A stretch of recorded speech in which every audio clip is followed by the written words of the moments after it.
तो चलिए आइए, तमाम बच्चे पहले शांत हो जाए। तो चलिए आइए, आज के स्ट्रेंथ क्लास के बेस में चलने वाला है आपका रेसिस्टेंस। यानी रेसिस्टेंस जो होगा, इसका डिफिनेशन हम लोग जानने का प्रयास करेंगे और इसका एक्सप्रेशन जानने का प्रयास करेंगे, जो कि एग्जाम के दृष्टिकोण से काफ़ी इंपॉर्टेंट होगा।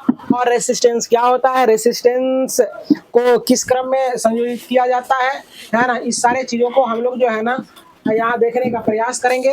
तो ये हम लोग अभी क्या किए हैं, रेसिस्टेंस को यानी प्रतिरोध को क्या किए हम लोग श्रेणी क्रम में समायोजित किए हैं। किसी में बच्चे में श्रेणी क्रम में हम लोग जोड़ने का प्रयास किए हैं। तो श्रेणी क्रम संयोजन क्या है, इस चीजों को रट्टा नहीं मारेंगे, क्योंकि अगर रट्टा मारोगे तो फिर तुम्हें याद होने वाली नहीं है। यहाँ अगर 3 लड़की अगर आ जाए तो श्रेणी क्रम आराम से तुम लोगों को समझ में आ जाएगा। अगर 3 बच्ची यहाँ आएगी, 3 छोटे छोटे अगर बच्चे आ जाएंगे, चाहे कोई भी, तो ज्यादातर लड़की ऊंचाई में छोटी होती है, तो छोटे छोटे बच्चे यहाँ चले जाएंगे। आ जाओ, अच्छा समझ में आ जाएगा। तुम तीनों आ जाओ, 1 2 3। अच्छा तू ही तीनों आ जाओ, चलो आने का प्रयास करें और इधर खड़े हो जाओ, कुछ बच्चे इधर आ जाएं। तो चलिए देखने का प्रयास करेंगे। ये तीनों बच्चे आपको समझाने वाले हैं रेसिस्टेंस। और मैं पहले बोल दे रहा हूं कि रेसिस्टेंस होता क्या है, प्रतिरोध होता क्या है। तो रेसिस्टेंस क्या होता है कि जब कोई भी विद्युत धारा, किसी भी परिपथ में जब विद्युत धारा का प्रवाह होता है, तो उसमें जो रुकावट डालता है, उसमें जो अवरोध पैदा करता है, उसे हम लोग कहता है। जब विद्युत परिपथ में जो है ना धारा का विरोध करने वाले को हम लोग क्या करते हैं, प्रतिरोध करते हैं। तो चलिए आइए समझने का प्रयास करो, पहले समझने का प्रयास करो कि रेसिस्टेंस होता है क्या, डिफिनेशन जानते हैं।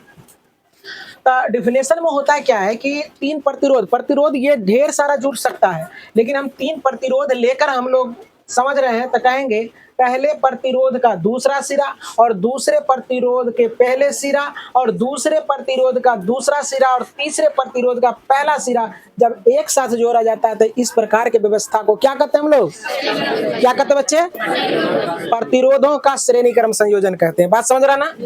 अभी इसमें बहुत बच्चे को ये याद करेगा तो याद नहीं होगा, है ना, कहीं दूसरा तीसरा पहला लिखा हुआ है तो ये तुम लोगों को जटिल लग रहा हो। अभी सारे बच्चे को हम बोलवा देंगे। चलो देखो, इसमें लाइन में खड़े हो जाओ, लाइन में हो जाओ खड़े बच्ची।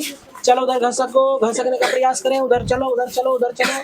हाँ अब हाथ जोड़ो, हाथ जोड़ो, हाथ जोड़ो, तीनों आदमी हाथ जोड़ो ना, एक दूसरे में जोड़ो ना। अब घसक जाओ, उधर घसक, हाँ उधर। हाँ देखो, देखने का प्रयास करें। दिख रहा है क्या, दिख रहा है, नहीं दिख रहा है तो चलो देखो यहाँ, तो दिख रहा है क्या।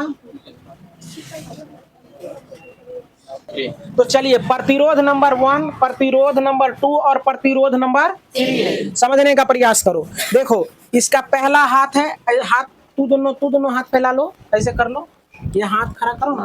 हाँ तो देखो जरा सा, ये 3 बच्ची है, ये क्या है, प्रतिरोध। ये क्या है बच्ची, प्रतिरोध। ये है पहला प्रतिरोध, या चाहे इधर से करो, इधर से करो या इधर से करो। मान लिया जाए कि इसको पहला प्रतिरोध ले लिए, इसको क्या किए, पहला। तीनों बच्चे दिख रहे हैं क्या, दिख रहा है ना। तो देखो ये पहला प्रतिरोध है, ये दूसरा प्रतिरोध है और ये तीसरा प्रतिरोध। तो ये देखो हाथ इसका जुटा हुआ है ना, देख रहे हो ना, ये सब का जुटा हुआ है। तो कहेंगे ये पहला हाथ है ना, ये पहला हाथ है, ये दूसरा हाथ है। फिर ये प्रतिरोध का पहला हाथ ये है और दूसरा हाथ ये है। ये प्रतिरोध का पहला हाथ ये है और दूसरा हाथ ये है। कोई दिक्कत, चलो जल्दी से समझ लेना, तो हाथ खड़ा कर ले, हाथ दर्द करने लगेगा। चलो देखो, देखने का प्रयास करो।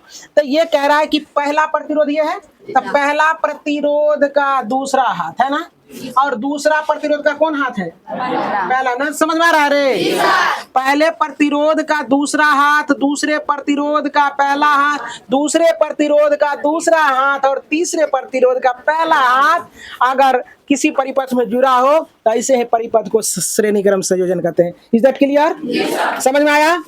बोल सकते हो कोई बच्चे, यहाँ कितने बच्चे बोल सकते हो, हाथ खड़ा करो। तो देखो बहुत बच्चे हाथ नहीं खड़ा कर रहे हैं, इसका मतलब नहीं समझ में आया है। तो इसका मतलब है कि कुटाई की जरूरत है, दिमाग से यहाँ याद करो। देखो पहला प्रतिरोध है ना, ये दूसरा है ना, तीसरा है ना। कितना अच्छा से पढ़ा रहे हैं, लेकिन फिर भी तुम लोगों को दिमाग में नहीं जा रहा है। देखो जरा, पहले प्रतिरोध का दूसरा सिरा हो गया, हाथ मतलब सिरा का हो, है ना, समझो। और दूसरे प्रतिरोध का पहला सिरा और दूसरे प्रतिरोध का तीसरे प्रतिरोध का व्यवस्था को हम लोग क्या कहते हैं, श्रेणी क्रम संयोजन। प्रतिरोधों का श्रेणी क्रम संयोजन। कितने बच्चे आप बोल सकते हो, हाथ खड़ा करो। चलो ठीक है, बोलो हमारे साथ, पहले प्रतिरोध का, तू लोग बोलो ना, पहले प्रतिरोध का, पहले प्रतिरोध का दूसरा सिरा ना है, पहले प्रतिरोध का दूसरे प्रतिरोध का और दूसरे प्रतिरोध का और तीसरे प्रतिरोध का से जोड़ी जाती है तो इस प्रकार के व्यवस्था को श्रेणी क्रम संयोजन कहते हैं। तीनों से पूछने का प्रयास, समझ में आया? जी सर। बोल लगी, बोलो। पहले सिरा का, देखो ये नहीं, ये सारे बच्चे समझ गए, लेकिन ये खाली हाथ जोड़ के खड़े हैं, अपनों तो दिमाग लगेगा। तू पहला प्रतिरोध है, तोहर दोसर हाथ न जुटल है। हाँ, पहला प्रतिरोध का दूसरा सिरा, दूसरा प्रतिरोध का पहला सिरा, दूसरा प्रतिरोध का दूसरा सिरा, तीसरा प्रतिरोध का पहला सिरा से जुड़ा हो तो ऐसे ही व्यवस्था को क्या कहते हैं? श्रेणी क्रम संयोजन। जोरदार ताली। चलो अब समझने का प्रयास करो, फिर तुम बोल सकती है। जी सर। श्रेणी क्रम संयोजन। चलिए बोलिए। पहला प्रतिरोध का दूसरा सिरा, दूसरा प्रतिरोध का पहला सिरा, तीसरा प्रतिरोध का पहला सिरा के फिर यहाँ से तीसरा प्रतिरोध कहा और दूसरा नहीं कहा तो कट ना गया, ये बोलना पड़ेगा ना। चलो देखो फिर से, क्या कितना अच्छे ढंग से पढ़ा रहे हैं, समझ नहीं आ रहा है कि कैसे बच्चे नहीं समझ पाते। इतना ढंग से समझाने के लिए कोई नहीं है बैठा हुआ। चलो देखो, पहले प्रतिरोध का दूसरा सिरा, दूसरे प्रतिरोध का पहला सिरा, दूसरे प्रतिरोध का दूसरा सिरा, तीसरे प्रतिरोध के पहले सिरा से जुड़ा हो, ऐसे ही व्यवस्था को हम लोग क्या कहते हैं? प्रतिरोध का श्रेणी क्रम संयोजन। बोल सकती है, तू बोल लेगी? चलो बोलो। पहले प्रतिरोध का दूसरा सिरा, दूसरा प्रतिरोध का पहला सिरा, दूसरा प्रतिरोध का दूसरा सिरा और तीसरा प्रतिरोध का पहला सिरा जुड़ा हो तो उसे ही प्रतिरोध श्रेणी कहते हैं। हाँ, प्रतिरोधों का श्रेणी क्रम संयोजन कहते हैं। प्रतिरोधों का तो समझ में आ गया, तीसरे बच्चे को समझ में नहीं आया, तुम बोलो फिर से। पहला प्रतिरोध का दूसरा सिरा, दूसरा प्रतिरोध का पहला सिरा, दूसरा प्रतिरोध का दूसरा सिरा और तीसरा प्रतिरोध का पहला सिरा के श्रेणी को प्रतिरोध का श्रेणी क्रम संयोजन कहते हैं। प्रतिरोधों का क्या कहते हैं? प्रतिरोधों का श्रेणी क्रम संयोजन कहते हैं। कोई दिक्कत? तो चलिए, दैट्स कॉल्ड तो चलिए, अब समझ में आ गया होगा तमाम बच्चों को। ठीक है, आप लोग अपने अपने सीट पर बैठ जाएं। तो उम्मीद करते हैं कि सारे बच्चे को अब डिफिनेशन रट्टा मारने की जरूरत तो नहीं है। नहीं सर। सारे बच्चे बोल सकते हो क्या? एक बार हमारे साथ बोलने का प्रयास करो। बोलने का क्या, समझ के याद कर लेना है क्या? पहले प्रतिरोध का दूसरा सिरा, दूसरे प्रतिरोध का पहला सिरा और तीसरे प्रतिरोध का पहला सिरा, दूसरे प्रतिरोध का पहला सिरा से जुड़ा हो तो ऐसे व्यवस्था को श्रेणी क्रम संयोजन। अब चलो देखो, अब इसके लिए हम लोग जो है ना फॉर्मूला डिराइव करते हैं। यहाँ देखने का प्रयास करोगे ध्यान से, कुछ भी भारी नहीं। क्या अभी तक में क्या सब भारी लगा तुम लोगों को? कुछ भी नहीं। तो दिमाग से यहाँ रहोगे तो कुछ भी भारी नहीं लगेगा, और दिमाग से यहाँ नहीं रहोगे, बहुत बच्चे आज अब्सेंट भी है क्लास, है ना। तो बताइए कि ऐसे इतने इतने वीडियो बना के गार्जियनों को डाल रहे हैं और गार्जियन को पता ही नहीं चलता है कि हमको क्या करना है, और गार्जियन भी सजग नहीं है बच्चों के प्रति, है ना, और शिकायत लेके यहाँ पहुंच जाते हैं, है ना। अभी बहुत बच्चे अब्सेंट है ना, कोई नहीं है देखने वाला। बताओ, 10वीं क्लास में पढ़ता है, बस अब्सेंट चल रहा है। चलो यहाँ देखो, लिखेंगे माना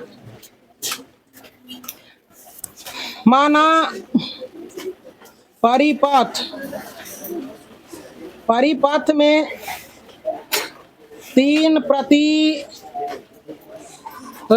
R1, R2 और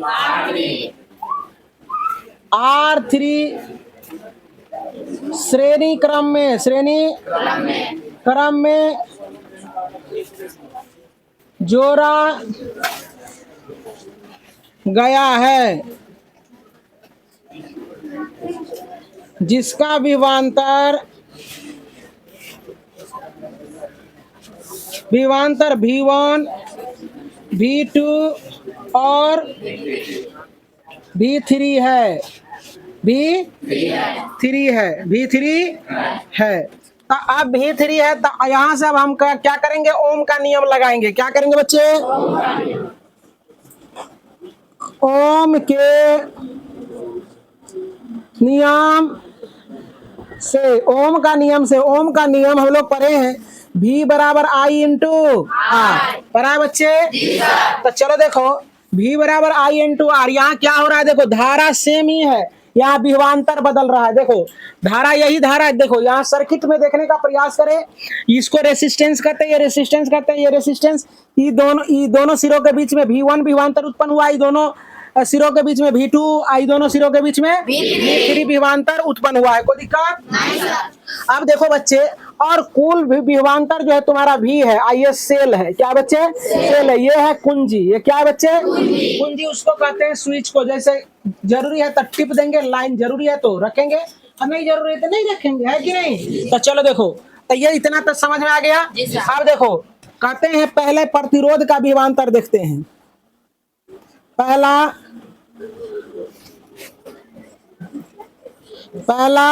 प्रतिरोध का विभवांतर, पहला प्रतिरोध का विभवांतर हो जाएगा V1 बराबर I इंटू R1। कोई दिक्कत? इसके लिए हम लोग निकाले विभवांतर, V बराबर ओम का नियम, ये हो गया ओम का नियम से। तो चलो देखो ओम के नियम से V बराबर I इंटू आर। तो पहला रेसिस्टेंस के लिए V1 बराबर क्या हो जाएगा? I into R. अब देखो दूसरा प्रतिरोध का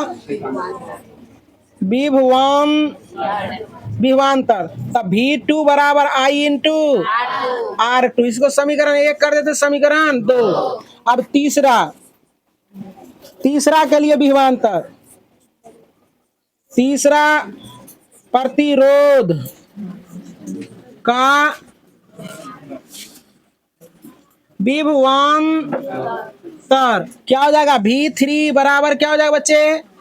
I इंटू R3। यदि कुल विभवांतर, इतना तक में कोई दिक्कत तो नहीं है? कुल विभवांतर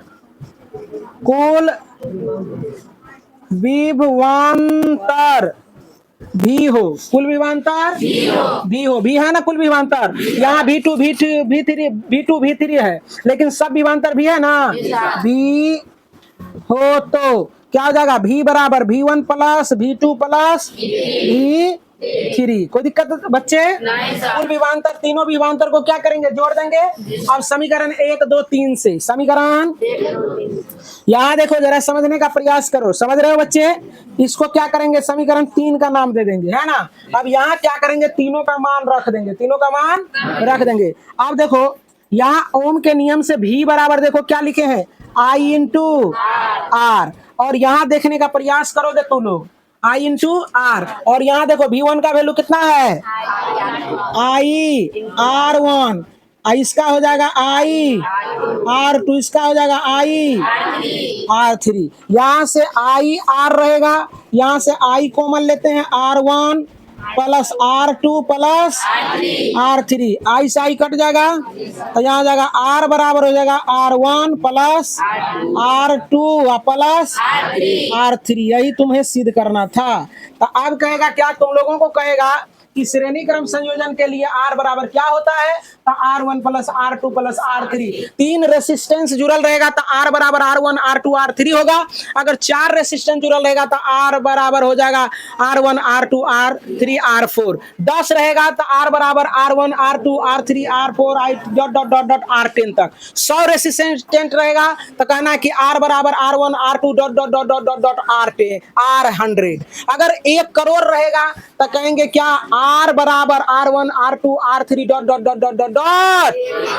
R1000। कोई दिक्कत? या चाहे करोड़ हजार जो भी हो। तो इतना तो समझ में आ गया। अब समझने का प्रयास करो, क्या?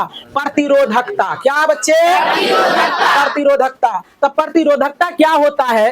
कहता है कहता 1 मीटर भुजा वाले घन के विपरीत फलक से गुजरने वाले प्रतिरोध, गुजरने पर जो प्रतिरोध उत्पन्न होता है उसे हम लोग क्या कहते हैं? उसे हम लोग कहते हैं प्रतिरोधकता। क्या कहते हैं बच्चे? प्रतिरोधकता। फिर से समझने का प्रयास करें। कहता है कि 1 मीटर कितना 1 मीटर घन के विपरीत अगर ये फलक है तो इस फलक से गुजरने पर जो गुजरेगा विद्युत धारा उसमें जो विरोध होगा उसी को कहते हैं प्रतिरोधकता। अब प्रतिरोध का मात्रक ओम होता है, अब प्रतिरोधकता का मात्रक ओम मीटर होता है। ये सारे चीज 12 क्लास में जाओगे तो वहां सिद्ध करना रहता है और कैसे क्या होता है इसका डायमेंशन भी पढ़ना रहता है। तब देखो आई बराबर यहाँ से ही टूटेगा तो इसको कहते हैं रो, रोने न लगना, रोएगा ना तो आई बराबर ये हो जाता रो एल बटे ए, है ना, बात समझ रहे ना। तो इसको रो पढ़ते हैं। अब कहता है धारा नियंत्रक क्या है, तो धारा नियंत्रक उसको कहते हैं, कहता है किसी विद्युत परिपथ में कहता है प्रतिरोध को परिवर्तित करने के लिए जिस युक्ति का प्रयोग किया जाता है उसे धारा नियंत्रक कहते हैं। जैसे देखो धारा नियंत्रक प्रतिरोध है, इसको परिवर्तित करना है तो इसमें जो उपकरण लगाएंगे प्रतिरोध में, रेसिस्टेंस में, उसी को क्या कहते हैं, धारा नियंत्रण। तो फिर से मैं साफ सुथरा कर दे रहा हूं, ध्यान से समझने का प्रयास करो। लिख लिया है तो लोग सुनने का प्रयास करोगे। कहेगा श्रेणी क्रम संयोजन क्या है, तो श्रेणी क्रम संयोजन उसको कहते हैं जब इसमें 3 प्रतिरोध अगर 10 प्रतिरोध का रहेगा तो अपना दिमाग से बोल लेंगे हम लोग। पहले प्रतिरोध, अगर हम 4 प्रतिरोध के लिए बताते हैं, पहले प्रतिरोध का पहला सिरा, दूसरे प्रतिरोध का पहला सिरा और दूसरे प्रतिरोध का दूसरा सिरा, तीसरे प्रतिरोध का पहले सिरा, तीसरे प्रतिरोध का दूसरा सिरा, चौथे प्रतिरोध के पहले सिरे से जुड़ा हो तो ऐसे ही व्यवस्था को क्या कहते हैं, प्रतिरोधों का श्रेणी क्रम संयोजन कहते हैं ना बच्चे। अगर 4 प्रतिरोध रहेगा तो इसी तरह से निकाल लोगे। और श्रेणी क्रम में R बराबर होता है R1 plus R2 plus R3 होता है बच्चे, ये श्रेणी क्रम के लिए हो गया। 10 को प्रतिरोध कहेगा, 10 प्रतिरोध लगल है तो इसके लिए श्रेणी क्रम का फॉर्मूला क्या होगा, R बराबर, तो कहेंगे R1 बराबर R बराबर R1 R2 R3 dot dot dot R10। कोई दिक्कत, सब बोलने की जरूरत नहीं है। तो उम्मीद करते हैं कि समझ में आया होगा। और तुम्हारा है प्रतिरोधकता, तो प्रतिरोधकता में हम लोग बताए कि 1 सेंटीमीटर या मीटर घन से जब विद्युत धारा प्रवाहित करेंगे तो उसके विपरीत फलक पर जो प्रतिरोध उत्पन्न होगा उसी को हम लोग प्रतिरोधकता कहेंगे।